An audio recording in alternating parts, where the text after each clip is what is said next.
வணக்கம். மீண்டும் மணிப்பேச்சில் உங்களெல்லாம் சந்திப்பதில் எனக்கு மிக்க மகிழ்ச்சி. இன்னைக்கு டமால் டமாலுங்க தான். ஒரே டமால். ஆக்சுவலி நான் மெட்ராஸில் இல்லை, நான் திருச்சியில் இருக்கிறேன். நாளைக்கு தான் மெட்ராஸுக்கு வருவேன். இன்னைக்கு பயங்கர அடி மார்க்கெட்டு. கடைசி நாளில் வந்து முந்தான ஃப்ரைடே ஏற்றினத்துக்கு இன்னைக்கு சேர்த்து வச்சு அடிச்சிட்டாங்க. நான் பார்க்குறச்ச 22,500 கீழே ட்ரேட் ஆகிட்டு இருந்தது. அது கொஞ்சம் மேலே கீழே ட்ரேட் ஆகுது. 22,478 ட்ரேட் ஆகிட்டு. கோல்டும் டமால், சில்வர் பெரிய டமால். Official rate 235. அப்போ 215 210 கிடைக்கும். 210 ரூபா. ரூபா அதிபாதாளம். நேற்று கூகுள் ஆஃப் டே அன்னைக்கு 94 ருபீஸுக்கு போயிடுச்சுன்னு சொல்லிட்டு இன்னைக்கு நான் பார்க்குறச்ச 93 92ல் ட்ரேட் ஆகிட்டு இருந்தது. 93 92ங்கிறது 8 பைசா. கார்த்தால 93.72ல் ட்ரேட் ஆகிட்டு இருந்தது. இது கம்ப்யூட்டர் இன்ஜினியர் பயங்கரமாக டாலர் சப்ளை பண்ணுறாரு. மார்க்கெட்டு இன்னும் வீக்காக தான் இருக்கும். போர் இன்னும் ஸ்ட்ராங்காக போயிட்டுருக்கு. நம்மளுக்கு ஒரே தீபாவளி கூட ஆரம்பிக்கலை. இன்னும் டிஃபன் காஃபியில் தான் இருக்கும். எங்கே மார்க்கெட் முடியும்னு நம்மளுக்கு தெரியாது. Even today Indian market relative to others highly over value. அதனால் கேர்ஃபுல்லாக இருங்க. இன்றைக்கி என்னெல்லாம் விழுந்திருந்து காத்தாலன்னு பாருங்கள். முத்தூட் ஃபைனான்ஸ் 5.8%. அதனால் மணப்புரம் டெஃபினட்டாக கரெக்டாக இருக்கும். South Indian Bank 5%, Tata Steel 4.5%, Manappuram 3%, commercial vehicle 4%, Karnataka Bank 4%, Thangamayil 3.25%, Titan 3.5%, Federal Bank 3.4%, Hero Motor Corp 3.5%, Kalyani Jeweller 3.20, IndusInd Bank 3.10, IDFC Bank 2.95, doctor Reddy 2.50, ITC 2.1. இதுதான் எங்கள் மக்கள் கண்ணில் பட்டது. இப்போ முதல்ல தங்கத்தை பேசுவோம். தங்கம் ஏன் விழுது? ரீசெண்டாக நான் வந்து ஒரு பேட்டி கொடுத்தேன். அது ரிட்டன் ஆர்டிக்கலில் வரும், பிபிசியில் நீங்கள் பார்க்கலாம். தங்கம் ஏன் விழுது? தங்கம் விழுறதுக்கு மெயின் காரணம் வந்து போர். நார்மலாக போர் நடந்தால் தங்கத்தின் வேல்யூ ஏறணும். ஏன் சார் இறங்குது? இந்த போர்னால என்ன நடக்குதுன்னா, கச்சா எண்ணெய் விலை ஏறுது. கச்சா எண்ணெய் விலை வந்து டாலரில் தான் மார்க் பண்ணணும்னு 1972 ஒரு ஒப்பந்தம் இருந்தது. அது பேர் பெட்ரோ டாலர்னு பேர். ஸோ கச்சா எண்ணெய் ஏறினா டாலரும் ஏறும். டாலர் ரெக்கார்ட் லெவலில் ஏறிட்டு இருக்கு. அமெரிக்காவில் ஈல்டு சர்ஜ் ஆகிட்டு இருக்கு. அப்போ டெஃபினட்டாக வந்து கோல்டு கீழே விழணும். இதே மாதிரி யுக்ரைன் ரஷ்யா போர் ஆனும்போதும் முதல் 7-8 மாதம் விழுந்தது. இது எவ்வளோ தூரம் போகும்னு நினைக்கிறீங்க? 12,500 டெஃபினட்டாக போயிடும். அதுக்கும் கீழே 12 உடஞ்சா 12,000 11,500 வரைக்கும் போகும். அதில் வந்து ரூபா எவ்வளோ விழும்? கம்ப்யூட்டர் இன்ஜினியர் ரூபாவை எவ்வளோ காப்பாற்ற ட்ரை பண்ணுவார் அப்படிங்கிற லெவல் இருக்குது. இன்னைக்கு ட்ரேடர் வினோத் சொல்கிறது, அவர் டெக்னிக்கல் லெவல்ஸ் பார்ப்பார். இம்பார்ட்டண்ட் டெக்னிக்கல் லெவலை உடச்சிருச்சு மார்க்கெட்டு. இங்கேருந்து இன்னும் கீழே போகும். 21,400 கிட்ட வந்து 4 இயர் மூவிங் ஆவரேஜ் இருக்குது. இந்த 21,500 கிட்ட போயிடும் அப்படிங்கிறது அவரோட கெஸ். இங்கேருந்து ஒரு நியர்லி 900 பாயிண்ட்ஸு. நாளைக்கு ஸ்டேட் ஆஃப் ஹூமூஸில் பவர் பிளான்ட் அடித்தார்னா, இவர் திரும்பி அடித்தார்னா அங்கே போய் சேர்ந்துடும். அதனால் இன்னும் நெகட்டிவ்க்கு ஹோப் இருக்குது. சரி, இதில் பாசிட்டிவ் எப்படி போனால், நாளைக்கே ட்ரம்ப்பை நிறுத்தினாலும் அமெரிக்கா நிறுத்துவாங்களான்னு எனக்கு தெரியாது. அமெரிக்கா நிறுத்தினாலும் ஈரான் நிறுத்துவாங்களான்னு எனக்கு தெரியாது. அதனால் இது வரைக்கும் கேர்ஃபுல்லாக இருக்கணும். குளோபல் மார்க்கெட்டும் விழுந்துட்டுருக்கு. நம்ம மியூச்சுவல் ஃபண்ட்ஸ் அப்பப்போ என்ன பண்ணுறாங்க, நான் தான் ரவுடி தான், நான் தான்டா ரவுடின்னு மார்க்கெட்டை ஃப்ரைடே ஏற்றுற மாதிரி ஏற்றுறாங்க. அது வந்து ஒரு ரீட்டைல் இன்வெஸ்டருக்கு நல்லதில்லை. இது வந்து இன்னும் அடி வாங்குது. ஸோ இது வந்து மார்க்கெட் இன்னும் மோசமாக இருக்கும். நான் சொன்ன ஆர்பிஐ கவர்னரோட கிரிட்டிசிசம், இது மாதிரி மார்ஜின் ஃபண்டிங்லாம் அலோவ் பண்ணக்கூடாதுன்னு சொன்னபோது என்னை யாரும் சீரியஸாக நீங்கள் எடுத்துக்கல. என்ன தேச துரோகி நீங்கள். அப்போனா என்ன ஆயிடுச்சுன்னா, இன்றைக்கி 1,00,000 கோடி வந்து மக்கள் கடன் வாங்கி ஸ்டாக் மார்க்கெட்டில் போட்டிருக்கிறாங்க. மார்ஜின் ஸ்கொயர் ஆஃப் ஆகிட்டே இருக்கும். இன்றைக்கும் மார்ஜின் ஸ்கொயர் ஆஃப் ஆகிடும். காக்கா ஊசுன்னு உங்கள் பணம் போயிடும். பேங்க்குக்கு அந்த ஸ்டாக்கை விற்று காசு எடுத்துப்பான். ஆக மொத்தம் உங்கள் பணம் போச்சு.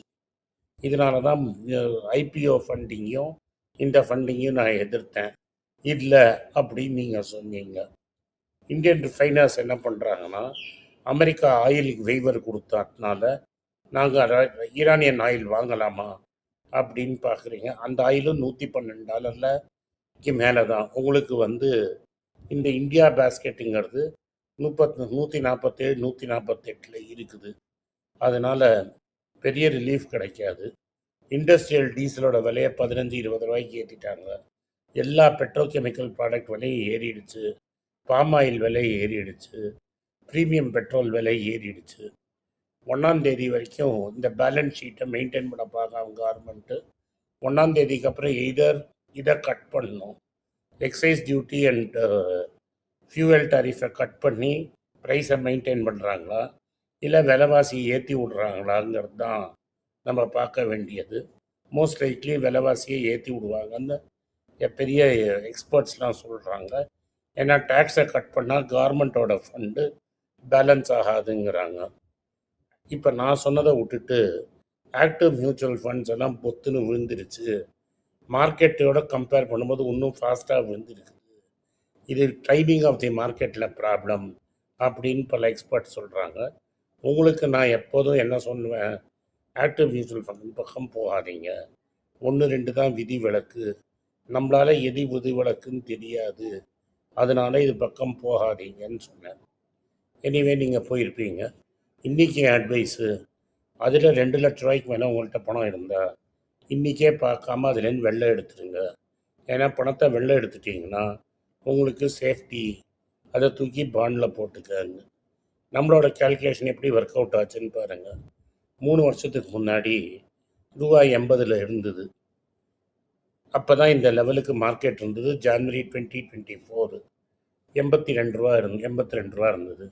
15% மார்க்கெட் டவுன். டாலர் லெவலில் 15% போயிடுச்சுன்னா உங்கள் வெள்ளக்காரனுக்கு ஆக்சுவல் மார்க்கெட் 19,150 தான். டாலரில் இன்வெஸ்ட் பண்ணிங்கன்னா நீங்களும் டாலரில் தான் கன்வெர்ட் பண்ணி பார்த்தீங்கன்னா உங்களோட ஆக்சுவல் லெவல் 19,150. அது இன்னும் 8 மாதம் பின்னாடி போயிடுது. அதனால் எப்போதும் நம்ம டாலர்லேயும் கோல்டுலேயும் மாற்றி மாற்றி ரிட்டர்னை பார்க்கணும். அப்படி பார்த்தீங்கன்னா இன்னும் மோசமான இருக்குது. இதனால தான் இந்த ஆக்டிவ் மியூச்சுவல் ஃபண்ட் நம்மளுக்கு வேணான்னு. நீங்கள் கோல்டுலேயும் பாண்டுலேயும் போட்டிருந்தீங்கன்னா லாபத்தில் கோல்டில் கொஞ்சம் நஷ்டம், ஆனால் ஓவராலாக ப்ராஃபிட் கில்லி மாதிரி நிற்கும். அதே சமயத்தில் பாண்டில் உங்களுக்கு 3 வருஷமாக 10% ரிட்டர்னும் கிடச்சிருக்கும். அதை தூக்கி கரெக்டாக இன்வெஸ்ட் பண்ணியிருந்தீங்கன்னா பட்டாஸ் லிஸ்ட்டில் இன்றைக்கி கொஞ்சம் பாசிட்டிவில் இருந்திருப்பீங்க. இது ஹைலி டிஃபென்சிவ் ஸ்ட்ராட்டஜி. பட் இந்த டிஃபென்சிவ் ஸ்ட்ராட்டஜி தான் உங்களை காப்பாற்றணுங்கிறது என்னோடய ஃபீலிங். அதே சமயத்தில் அமெரிக்காவில் இன்வெஸ்ட் பண்ணி பஃபெட் மாதிரி ஸ்டாக்கெல்லாம் டபுள் ஆகிடுச்சு. இப்போது எல்என்டி என்ன சொல்கிறாங்கன்னா ஏன் விழுந்திருக்கு அப்படின்னு சொல்கிறேன். ஏன்னா இந்தியாவில் அவங்களுக்கு கொடுக்கல. ஏன்னா அது வந்து ஒரு ப்ரொஃபஷனல் கம்பெனி, எலக்டோரல் பாண்டெல்லாம் பண்ண முடியாது. அதனால் அவங்களுக்கு இங்கே பிஸ்னஸ் இல்லாததுனால எல்லா பிஸ்னஸும் மிடில் ஈஸ்ட் போச்சு.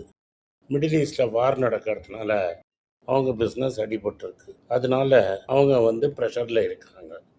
எல்என்டி வந்து இப்போ க்ரீன் ஹைட்ரஜனையும் கான்சென்ட்ரேட் பண்ணுறாங்க. சவுத் இந்தியன் பேங்க் வந்து ஜோஸ் அப்படின்னு ஒரு ஆர்பிஐ வெட்டரனை சேர்மனாக சேர்த்துருக்காங்க. ஸோ தட் அவங்க இன்னும் ஸ்ட்ரென்தன் பண்ணலாம் அப்படின்னு. டாடா செமிகண்டக்டர் என்ன பண்ணுறாங்கன்னா கவர்மெண்ட் கொடுத்த லேண்டை ப்ளெட்ஜ் பண்ணி $735 மில்லியன் கடன் வாங்கியிருக்காங்க. செமிக்ளூடைடோட விலை 70லேருந்து 80% கிராஷ் ஆகிடுச்சு. சில கேஸில் 90% கிராஷ் ஆகிடுச்சு. அதனால் பிகோவிக்கும் லில்லிக்கும் ப்ராஃபிட் கம்மி. டிவிஎஸ் என்ன பண்ணுறாங்கன்னா இவி க்ரோத்தும் கஸ்டமரை நோக்கி பார்க்குறாங்க. ஜுவல்லரி பிஸ்னஸ் எல்லாம் வந்து மென்னும் கிட்ஸையும் பார்த்து நோக்கி போய் இன்னும் இதை கம்மி பண்ணுறாங்க. எதை? கேரட்டை கம்மி பண்ணுறாங்க. இந்தியாவில் 2 வீலர் முதல் வாட்டி 2 கோடிக்கு மேலே விற்றுருக்கு. ஆனால் இவி அவ்வளோ தூரம் ப்ரோக்ரஸ் ஆகலை. 2 கோடி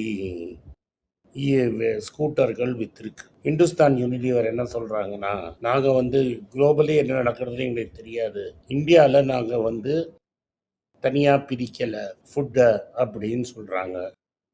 டீசல் ப்ரைஸ் விலை ஏற்றினது, இண்டஸ்ட்ரியல் டீசல் ஏற்றினது கோர் இண்டஸ்ட்ரியை ஏற்றி விலைவாசி ஏறும்னு சொல்கிறாங்க. இதை இந்த சேனலில் உங்களுக்கு பல தடவை சொல்லியிருக்கிறேன். சைனா வந்து குளோபல் எக்கனாமிக் ஷேரு குறையும், ஏன்னா சைனாவோட எக்கானமியும் அடிவாங்குறாங்க. ஆனால் நம்ம எக்கானமி அதோட ஜாஸ்தி அடிவாங்கும். ஏன்னா நம்மளோட எக்ஸ்போர்ட்ஸ் வந்து லிட்வேர், முட்டை, இது மாதிரி வெஸ்டர்ன் தமிழ்நாடுலேன்னு போகிறதெல்லாம் பெரும் அடி வாங்கி இருக்குது. அடுத்தது ஜொமேட்டோ என்ன பண்ணியிருக்காங்கன்னா பிளாட்ஃபார்ம் ஃபீஸை ஏற்றி விட்ருக்காங்க. பிளாட்ஃபார்ம் ஃபீஸ் ஏற்றுறாங்கன்னா ஆர்டர் குறைஞ்சிருச்சு. ஸோ எப்படியாவது இல்லை கொஞ்சம் மெயின்டைன் பண்ணணும் காஸ்ட்டுங்கிறதுக்காக நீங்கள் ஆர்டர் பண்ணுறச்ச போடுற பிளாட்ஃபார்ம் ஃபீ விலையே ஏற்றி விட்டாங்க. இதனால் மக்களுக்கு ஒரே கஷ்டம். அதனால் இந்த மாதிரி தருணத்தில் பட்டாசு லிஸ்ட் எடுத்து வச்சுக்கோங்க. எவ்வளோ போடணும்னு முன்னாடியே டிசைட் பண்ணிக்கோங்க. டெஃபினட்டாக நீங்கள் பார்ட்டிசிபேட் பண்ணணும். நிறைய பேர் பார்ட்டிசிபேட் பண்ண மாட்டேங்கிறீங்க. மார்க்கெட்டை பார்த்து பயந்து ஓடுறீங்க. மார்க்கெட்டை பார்த்து பயந்து ஓடுறதுக்கு ஒன்றும் கிடையாது.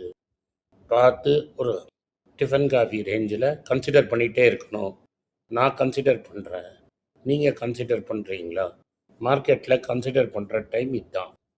அதனால் தைரியமாக கன்சிடர் பண்ணுங்கள். இந்த வீடியோ உங்களுக்கு பிடிச்சிருந்தா இந்த வீடியோவை லைக் பண்ணுங்கள், எங்கள் சேனலை சப்ஸ்கிரைப் பண்ணுங்கள், பெல் நோட்டிஃபிகேஷன் தட்டுங்க. இந்த வீடியோ முடிஞ்சால் உங்கள் சொந்தக்காரங்களுக்கும் ஃப்ரெண்ட்ஸுக்கும் அனுப்பிச்சு அவங்கள பார்க்க சொல்லுங்கள்.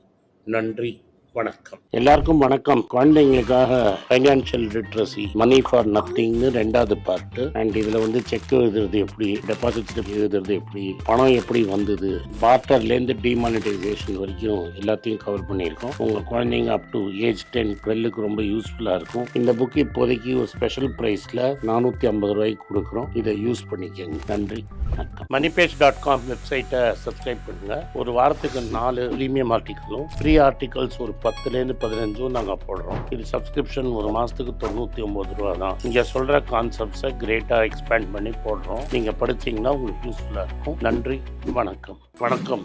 குழந்தைங்களுக்காக ஒரு புஸ்தகம் லான்ச் பண்ணோம். அது ரொம்ப சக்ஸஸ்ஃபுல்லாக இருக்குது. யாருக்கெல்லாம் அந்த புஸ்தகம் போகணுமோ எங்கள் டீமுக்கு கான்டாக்ட் பண்ணுங்கள். கீழே இருக்கிற நம்பர்லேயும் வெப்சைட்லேயும் கான்டாக்ட் பண்ணிங்கன்னா உங்களுக்கு அந்த புஸ்தகத்தை நீங்கள் வாங்கிக்கலாம். மற்ற எங்கள் புஸ்தகமும் அவைலபிள். எங்கள் வெப்சைட் மூலமாகவும் வாங்கலாம். கீழே இருக்கிற வாட்ஸ்அப் நம்பர்லேயும் மெசேஜ் அனுப்பலாம். நன்றி, வணக்கம்.